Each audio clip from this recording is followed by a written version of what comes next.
Eu nunca fui o orgulho da minha família. Não era a mais bonita, nem a mais carismática. Não tinha as melhores notas, nem fazia o tipo que causava comoção em festas de aniversário ou reuniões escolares. Eu era suporte. Aquela que ficava no canto, em silêncio, enquanto todos se distraíam com os brilhos da minha irmã caçula, Lorena. Ela era a luz. E eu? A sombra conveniente. A filha que servia de contraste. Durante toda a infância, ouvi frases disfarçadas de preocupação. Você devia tentar ser mais como a Lorena. Olha como sua irmã se porta. Repara como ela é delicada, sorridente, uma dama. Eu me encolhia. Engolia o incômodo com um sorriso frágil, aprendendo cedo que amor, naquela casa, vinha com performance. E eu nunca soube atuar. Quando Lorena ficou noiva, o universo da família girou ainda mais em torno dela. As flores, as provas de vestido, as reuniões para escolher buffet, trilha sonora, convite, fotografia. Tudo era Lorena isso, Lorena aquilo. E eu? Eu estava lá para carregar sacolas, para ouvir desabafos, para resolver imprevistos. Como uma dama de companhia não paga. Ninguém me perguntou se eu queria estar ali. O casamento seria em uma cidade vizinha, com um pomposo hotel-fazenda reservado exclusivamente para os convidados. 30 quartos, piscina térmica, salão de festas com lustres de cristal e, segundo minha mãe, a cerimônia perfeita para a princesa da casa. A viagem começou com o habitual silêncio no carro. Meu pai dirigia com seus olhos secos e distantes. Minha mãe atualizava o grupo da família com fotos de Lorena maquiada no banco de trás. E eu, espremida entre malas, segurava minha necessidade de existir. Em dado momento, pedi uma parada. Eu precisava usar o banheiro. Aqui? Meu pai questionou, torcendo o nariz como se meu intestino fosse um inconveniente pessoal dele. É só um minuto, murmurei. Saí do carro sem que ninguém dissesse uma palavra. A porta bateu atrás de mim, cortando o que restava de minha dignidade como uma faca cega. No banheiro, olhei para o espelho rachado e respirei fundo. Era só mais um fim de semana.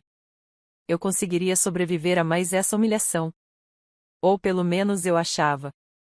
Quando voltei, o carro não estava mais ali. Primeiro, pensei que fosse um engano. Talvez tivessem estacionado mais adiante, para abastecer. Talvez quisessem me pregar uma peça.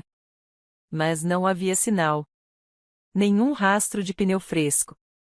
Nenhum vulto da lanterna traseira desaparecendo na estrada. Peguei o celular com mãos trêmulas. Uma única mensagem me esperava. Agora a família está completa. Vai procurar tua turma. Lorena não precisa de peso morto no altar. Mamãe? A mensagem veio com um emoji de riso. Senti meu estômago afundar. O peito ficou oco, como se alguém tivesse aberto meu corpo e retirado, com crueldade cirúrgica, o coração. A humilhação era tão grande que levei alguns minutos para acreditar que aquilo era real. Que minha própria mãe havia me deixado num posto de gasolina, em outra cidade, como quem se livra de um cachorro velho. Sentei-me no meio-fio. O sol queimava minha pele, mas por dentro eu só sentia frio. Uma mulher me ofereceu ajuda, mas eu neguei com a cabeça. Eu não queria piedade. Não ali. Não daquela forma. Mas então, a imagem veio, eles chegando ao hotel, os convidados se posicionando, a música ecoando, e eu sumida. Eles se importariam? Explicariam que tive um mal-estar? Ou diriam a verdade, entre risos abafados, que finalmente estavam livres de mim? Foi quando decidi. Peguei o celular, respirei fundo, e fiz uma única ligação. É você? A voz do outro lado disse, surpresa. É. E eu preciso de um favor. Eu não explicaria. Não naquele momento. Porque às vezes, o desespero nos dá uma clareza que anos de conformismo não dão. E naquela clareza, eu enxerguei uma oportunidade. A dor que me consumia podia ser combustível. E eu pretendia usar cada gota. Enquanto esperava, sentei-me no banco ao lado da conveniência e fiquei olhando os carros passarem. Cada veículo parecia um universo próprio, com famílias que riam, cantavam, brigavam, mas estavam juntas. Aquelas cenas cotidianas, tão banais para os outros, pareciam distantes de mim. Como se pertencessem a uma realidade onde o amor ainda era possível. Não sei quanto tempo passou. Talvez 30 minutos. Talvez mais. Até que uma caminhonete preta parou em frente ao posto. A porta se abriu. Entra. Eu entrei. Não trocamos muitas palavras durante o trajeto. Eu olhava pela janela, as mãos fechadas no colo, os olhos secos. Lágrimas não me serviriam mais. Eu precisava da minha mente afiada, do meu espírito forte. A dor tinha se transformado em aço. E aquele aço estava começando a ser moldado. Ao chegarmos perto do hotel, pedi para parar. Saí do carro, agradeci com um aceno e segui a pé pela trilha de pedriscos que levava até o portão principal. Os seguranças olharam para mim com desconfiança, mas mantiveram o portão aberto. Eu caminhei. Sem maquiagem, com os cabelos desalinhados e a alma em frangalhos, mas com os pés firmes. Ao cruzar a entrada, fui recebida por uma recepcionista de postura impecável. Ela sorriu e perguntou: "Nome da convidada?" Antes que eu pudesse responder, ouvi passos apressados atrás de mim. O trio do inferno acabava de chegar, minha mãe, meu pai e Lorena, todos sorridentes, prontos para anunciar ao mundo o casamento da filha favorita. Foi então que tudo congelou. A recepcionista ergueu a prancheta, olhou os nomes e disse, em alto e claro: "Só permitimos a entrada de convidados autorizados pela noiva responsável. Neste caso, a cerimônia pertence a Vitória Meireles." Minha mãe empalideceu. Lorena arregalou os olhos. Meu pai deu um passo à frente, confuso. "Como assim?" A mulher repetiu, pacientemente. "A reserva completa do hotel, da festa e da cerimônia está sob o nome de Vitória Meireles. Somente os convidados dela poderão entrar." Eu sorri. Por dentro, eu estava começando a incendiar a ruína deles. E aquilo era só o começo. O silêncio que caiu entre eles após a frase da recepcionista foi quase sagrado. Minha mãe, que até segundos atrás sorria com aquele ar triunfante que sempre usava em eventos sociais, empalideceu como se tivesse visto um fantasma. Ela abriu a boca para dizer algo, mas nenhuma palavra saiu. Estava engasgada com a própria arrogância. Meu pai estreitou os olhos, confuso. Era difícil saber se ele estava tentando entender o que tinha acabado de ouvir ou se apenas não conseguia acreditar que algo não estava saindo como planejado. E Lorena, Lorena. A noiva perfeita, vestida em um robe de cetim branco, com os cabelos impecavelmente presos em rolinhos e o rosto já semi-maquiado, parecia uma atriz que acabará de ser retirada à força do palco antes do grande monólogo. Ela me encarou como se eu fosse uma aberração que ousava roubar seu momento.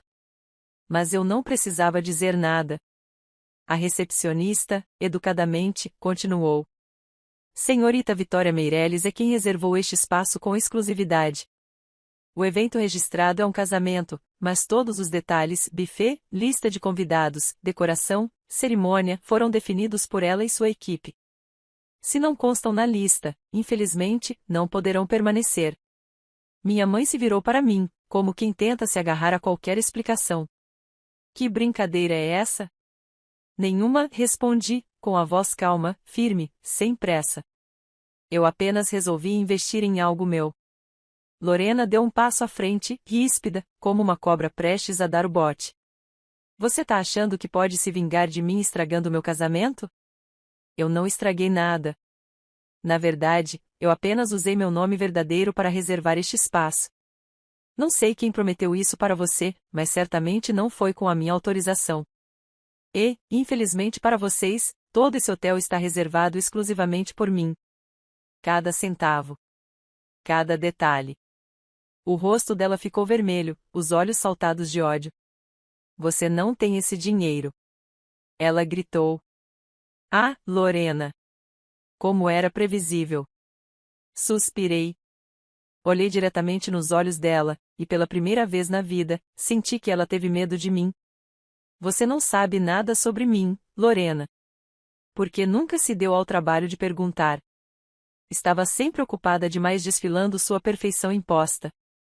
Enquanto isso, eu crescia em silêncio, engolindo todas as migalhas, guardando tudo. inclusive os frutos do meu trabalho. Minha mãe finalmente conseguiu recuperar a fala. Isso é um absurdo. Você não tem esse tipo de recurso. Você é só uma. Ela hesitou, talvez buscando uma palavra menos cruel, mas terminou com o veneno de sempre, uma decepção. Senti o golpe. Ainda doía. Mas doer era diferente de me derrubar. Eu aprendi isso da pior maneira. Pois é, mãe. A decepção que pagou por este lugar inteiro. A decepção que vocês deixaram em um posto de gasolina, lembram? Porque, segundo vocês, eram a peso morto da família. Os olhos do meu pai fitavam o chão. Talvez fosse o único momento em que ele demonstrava vergonha. Ou talvez só estivesse cansado de sustentar aquela farsa de família perfeita. Mas eu não me importava mais com o que ele pensava. Naquele instante, cada um deles era responsável pela própria queda. A recepcionista pigarrou, constrangida. Senhorita Meirelles, deseja que a segurança acompanhe os três até a saída? A palavra segurança fez Lorena tremer. Você vai me deixar de fora do meu casamento? Ela vociferou. Eu não te deixei fora de nada. Você nunca teve lugar aqui para começar. Cruzei os braços. E quanto ao casamento, bom, ele nunca foi seu. Eu apenas deixei vocês acreditarem nisso por tempo suficiente para que a ilusão se tornasse inofensiva. Isso é loucura. Minha mãe disparou. É vingança barata. Não, interrompi, com a serenidade de quem sabia o peso de cada palavra. Isso é justiça. E sinceramente, é bem cara.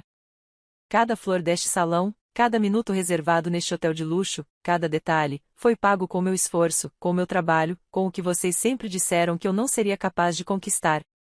A recepcionista fez um leve gesto para os seguranças. 2 homens de terno se aproximaram discretamente, aguardando a ordem. Era quase cômico ver minha família, sempre tão altiva, tão cheia de si, recuar diante de algo tão simples como a realidade. Eu não precisava mais deles. Nunca precisei. Lorena tentou um último apelo. Você não pode fazer isso comigo. Você é minha irmã. Irmã? Sorri, amarga. Uma irmã deixaria a outra sozinha num posto de gasolina como um saco de lixo? Você me acenou pela janela como quem se livra de um fardo. E agora quer apelar para laços de sangue? Me poupe. Minha mãe gritou. Isso não vai ficar assim. Eu vou contar para todos. Você vai ver. Vai se arrepender. Dei um passo à frente, invadindo o espaço dela como nunca tive coragem de fazer antes. Eu nunca mais me arrependo de nada que tenha feito para me libertar de vocês. Porque, pela primeira vez, eu sei o meu valor. E vocês não fazem mais parte dele. Ela engasgou no próprio ódio. Os seguranças se aproximaram. Discretos, mas firmes. Deseja que nos acompanhemos até a saída, senhorita? Olhei para eles. Depois, para minha ex-família. Sim. Eles não são bem-vindos. Enquanto eram conduzidos para fora do hotel, não consegui deixar de notar a forma como caminhavam, como 3 crianças contrariadas. Lorena chorava, bufando como se o mundo a devesse alguma coisa. Minha mãe tremia de raiva. Meu pai apenas abaixava a cabeça. Eu permaneci ali, de pé. Pela primeira vez sem tremer, sem me esconder. Uma funcionária do hotel se aproximou. Senhorita Vitória, deseja ver os arranjos florais que chegaram? Sorri. Um sorriso real. Um sorriso que não dependia da aprovação de ninguém. Quero sim. Vamos. Enquanto caminhava pelo salão, cercada por flores que eu escolhi, por luzes que eu paguei, por uma liberdade que eu conquistei, eu entendi, não era vingança. Era renascimento. E eu estava só começando. Depois que os 3 foram escoltados até os portões do hotel, a paz caiu sobre o salão como um cobertor morno num dia frio. Aquilo, que durante anos me pareceu inalcançável, agora se tornava real, o silêncio deles. O fim do desprezo disfarçado, da zombaria constante, das comparações cruéis. Pela primeira vez, eles estavam do lado de fora. E eu, do lado de dentro. Caminhei em direção ao jardim, onde os arranjos florais estavam sendo organizados ao redor do altar. O entardecer começava a dourar as folhas das árvores, e o cheiro de lírios e jasmins preenchia o ar como uma promessa de que o dia seguinte seria meu. Só meu. Uma das decoradoras se aproximou com o celular na mão. Senhorita Meirelles, um jornalista está na linha, dizendo que gostaria de confirmar seu nome completo para a matéria. É sobre o casamento surpresa da empresária anônima. Deseja falar com ele? Sorri de lado. Diga que ele pode usar o nome artístico, VM, e que não haverá entrevistas. Ela assentiu e se afastou, profissional e discreta. Tudo estava exatamente como eu planejei. Aos olhos de todos, inclusive da minha família, eu era só Vitória, a filha sem rumo, a que nunca se encaixava, a que dava prejuízo. Mas o que ninguém nunca soube, porque eu fiz questão de manter em segredo, era que eu vinha construindo minha vida longe das garras deles. Comecei vendendo arte digital em plataformas internacionais, depois migrei para design de experiências imersivas em realidade aumentada. Meus projetos explodiram fora do país, longe dos olhos que só sabiam diminuir. Em 2 anos, minha conta bancária superou tudo o que eles poderiam imaginar. Em 3, eu comprei o hotel onde Lorena dizia que se casaria. E então, como uma peça final de xadrez, planejei o checkmate. Não era sobre dinheiro. Era sobre devolver a eles o que me deram, o desprezo. Só que dessa vez, envolto em flores de luxo e tapetes de linho egípcio. Olhei para o altar. Ainda não havia noivo, nem convidados. Porque o casamento era só simbólico. Uma celebração da minha liberdade. Um ritual de encerramento. Era meu modo de dizer, eu me basto. Mas, para isso, eu precisava enfrentar mais uma parte do passado. Peguei meu celular e disquei um número que eu não usava há anos. Do outro lado da linha, um silêncio hesitante atendeu. Alô? É a Vitória. Meu Deus! Vitória? Filha? Era minha tia-avó Celina. A única pessoa que, em algum momento da minha infância, me olhou sem comparação. Ela não morava na cidade. Tinha se afastado da família quando percebeu o tipo de gente que minha mãe e meu pai se tornaram. Ainda assim, quando ouvi sua voz, algo em mim amoleceu. Desculpe por não ter ligado antes, falei, com a garganta apertada. Mas eu precisava me encontrar primeiro. E encontrou. Olhei ao redor. Os arcos decorados com folhagens brancas, o brilho das velas sendo testado, o céu tingido de rosa suave. Encontrei. E quero que esteja aqui amanhã, se puder. Para ver com os próprios olhos. Eu estarei, meu bem. Não perderia por nada. Desliguei sorrindo. Havia calor naquele gesto. Um calor que eu esqueci como era sentir. No fim daquela tarde, enquanto a equipe finalizava os últimos ajustes, recebi uma mensagem inesperada. Você acha mesmo que ganhou? Cedo ou tarde, a máscara cai.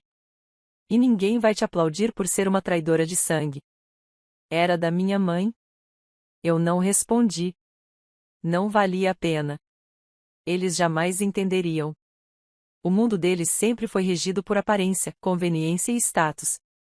Eu, por outro lado, cresci aprendendo a sobreviver sem ninguém. Não me apegava a laços, mas a verdades. E a minha verdade era simples: não se trata de vencer os outros, mas de deixar de depender deles para viver. Naquela noite, deitada sozinha na cama king size da suíte presidencial, encarei o teto esculpido e permiti que a emoção viesse. Chorei. Não de tristeza, mas de alívio. Chorei por aquela menina que um dia desejou pertencer. Que se calou diante dos insultos. Que sorriu quando doía. E que agora, adulta, havia transformado dor em força. Adormeci com os olhos molhados, mas o peito leve. Na manhã seguinte, vesti o vestido branco. Não era um vestido de noiva comum.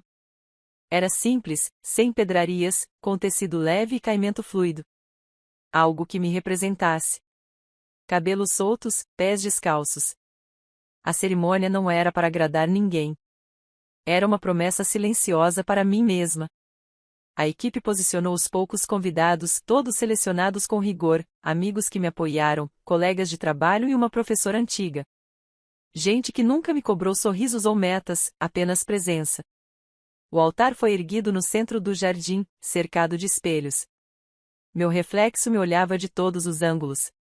E eu o encarei, sem vergonha. O celebrante me chamou. Caminhei até ele sozinha. Vitória Meireles, ele começou, hoje não é um casamento entre duas pessoas. É um compromisso de uma mulher consigo mesma.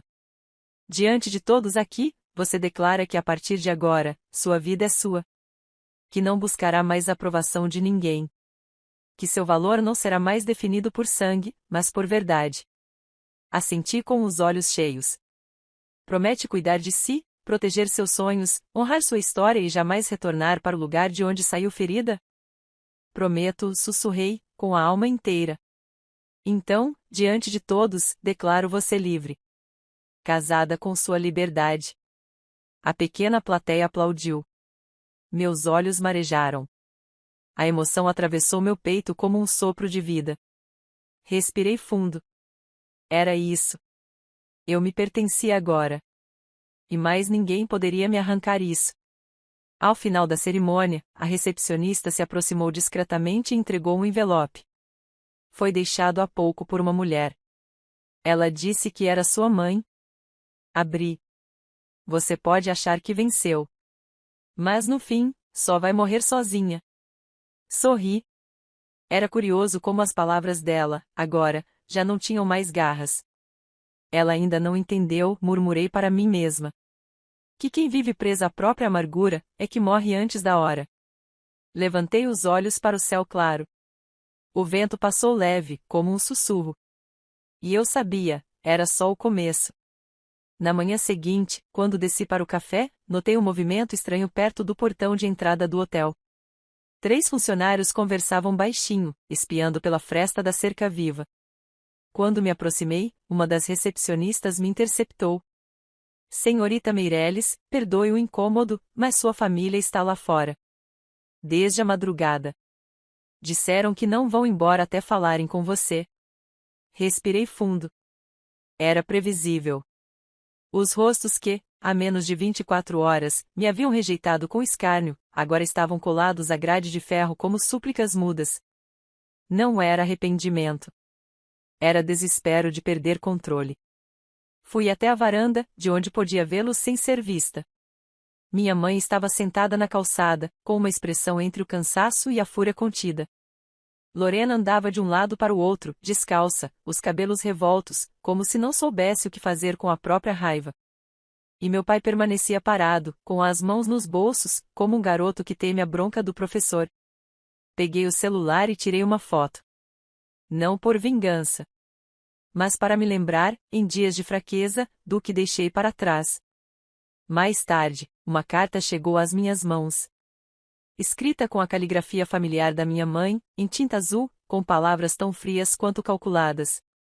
Você acha que nos humilhou, mas só provou que tem sangue ruim. Sua irmã perdeu o casamento por sua culpa. Seu pai está doente de desgosto. E eu, sinceramente, sinto pena de você.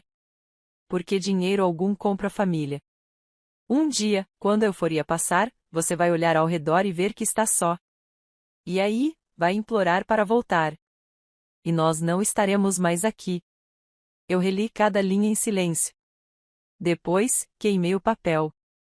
Era isso que me esperava, sempre que tentasse qualquer reconciliação. A negação do erro. A manipulação disfarçada de conselho. O vitimismo camuflado de amor. Eles nunca mudariam. Mas eu tinha mudado. E não havia mais caminho de volta. Lembrei-me de quando tinha 10 anos, e Lorena quebrou o vaso da sala. Eu levei a culpa. Minha mãe me bateu com o cabo da vassoura, e meu pai disse, a gente bate porque ama. Lorena ficou em silêncio o tempo todo. E eu aprendi, ali, que amor naquele lar era dor com outro nome. Quando completei 18 anos e quis cursar artes plásticas, fui ridicularizada. Vai pintar parede de escola? Minha mãe zombou. Isso nem é profissão, meu pai completou. Aposto que Lorena vai ser médica, advogada, diziam, com orgulho antecipado. E eu engoli. Engoli tudo. cada humilhação, cada risada, cada tapa psicológico. Até virar veneno. Mas agora, aquele veneno havia virado cura. Caminhei até o jardim, onde os últimos detalhes da decoração ainda estavam sendo desmontados. Conversei com os fornecedores, organizei os pagamentos, agradeci a todos os envolvidos. Fiz questão de olhar nos olhos de cada um e reconhecer o trabalho feito. Porque eu sabia como era ser invisível. E eu nunca faria isso com ninguém. Enquanto organizava as últimas pendências, um funcionário do hotel se aproximou, sem jeito. Senhorita Vitória, a mulher, sua mãe, ela passou mal ali na frente. Diz que precisa falar com a senhora com urgência. Hesitei. Cada parte de mim gritava para ignorar. Mas algo dentro de mim, talvez a última centelha de humanidade que eles ainda não haviam queimado, me fez caminhar até o portão. Minha mãe estava sentada na calçada, ofegante, uma mão no peito. Não vou cair nesse teatro, falei de longe. Você sempre foi ótima atriz. Ela ergueu os olhos, e pela primeira vez, vi rugas que eu nunca tinha notado antes. O peso da idade, talvez. Ou o desgaste de quem passou a vida tentando controlar os outros. Você venceu, ela disse. Parabéns. Franzi o senho. Não era sobre vencer. Era sobre me libertar. É tudo o que vai fazer da vida? Liberdade? Sim, respondi, com firmeza. Liberdade de vocês. Da sua culpa. Da sua crueldade. Da mentira disfarçada de maternidade. Ela tentou se levantar. Eu dei um passo atrás. Não chegue perto. Eu não esqueci o posto de gasolina. Eu estava com raiva. Lorena estava nervosa, foi um erro. Foi um projeto, corrigi. Vocês não tropeçaram e me deixaram lá. Vocês planejaram aquilo. Riram. Se sentiram aliviados. Não se finja de inocente agora. Ela tentou se recompor, ajeitando os cabelos. E o que você quer que a gente faça? Que rasteje. Que peça desculpa. Não. Quero que desapareçam. Ela empalideceu. Está me expulsando? Estou me curando. Me virei. Não havia mais nada a ser dito. Cada palavra a mais era um convite para que ela me envenenasse novamente. E eu me prometi que jamais abriria essa porta.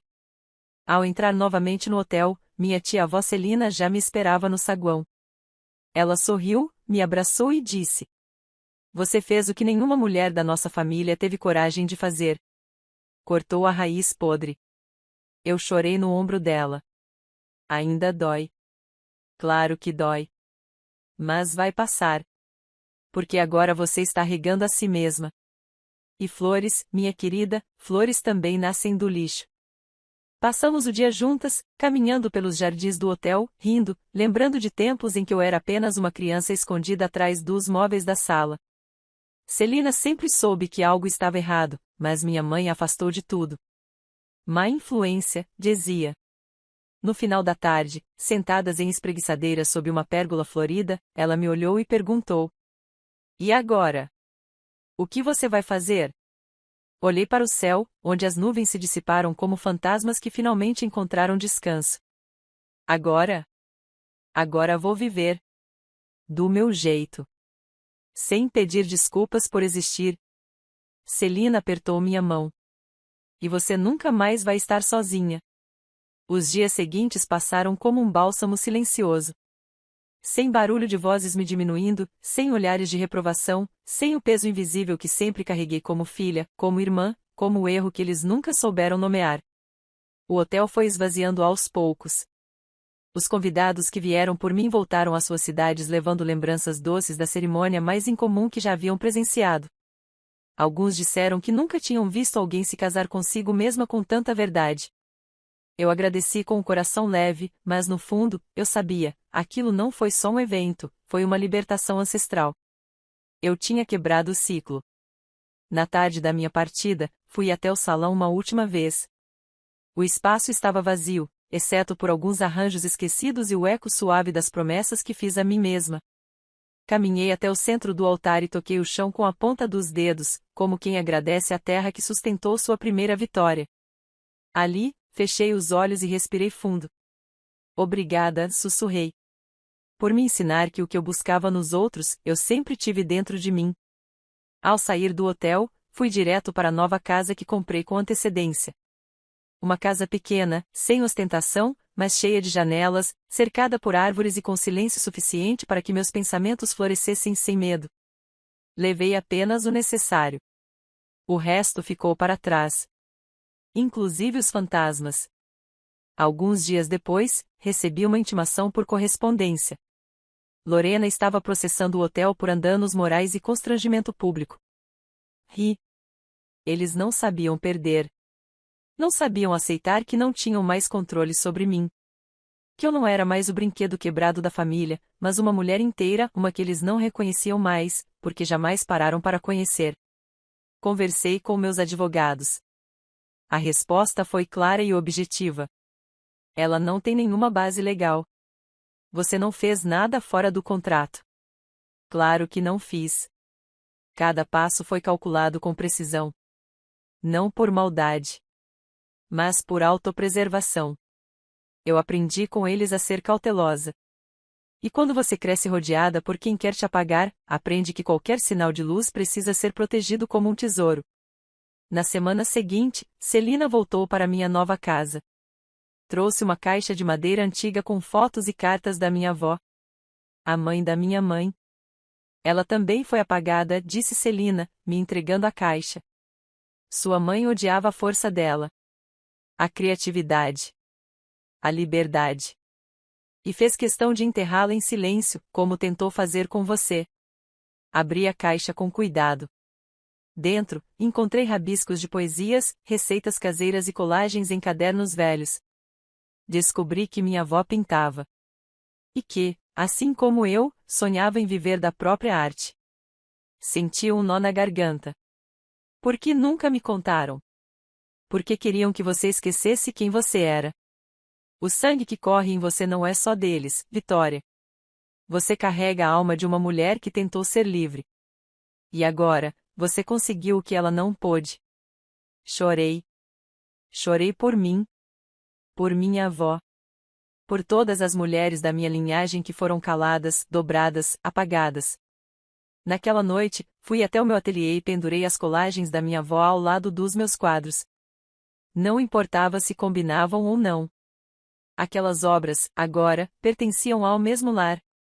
Na semana seguinte, uma amiga próxima, a única que me apoiou quando saí da casa dos meus pais aos 22 anos, me enviou um print. Mãe e filha vivem nas ruas após perderem a casa e apoio da família. A notícia vinha de um site sensacionalista, com uma foto borrada de Lorena e minha mãe sentadas em uma praça. O pai? Sumido. Talvez envergonhado, talvez em negação. A princípio, não senti prazer. Mas também não senti pena. Elas colheram exatamente o que plantaram. Por anos, regaram desprezo, humilhação e desprezo como quem cultiva rosas. Mas esqueceram que os espinhos crescem primeiro. 2 dias depois, uma mensagem chegou. Vitória, estamos passando por dificuldades. Sua irmã está abalada. Sua mãe doente. Só queremos conversar. Uma chance. Por favor. Papai. Fiquei olhando a tela por longos minutos. Lembrei de quando ele me deixou no posto de gasolina sem nem olhar para trás.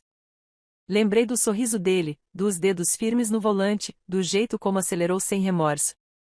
A lembrança ainda ardia, mas agora era distante. Como uma brasa coberta por neve. Poderia ignorar. Poderia mandar algo cruel. Mas escolhi o que eles nunca escolheram por mim, o silêncio. Bloqueei o número. Sem raiva. Sem escândalo. Apenas encerrei.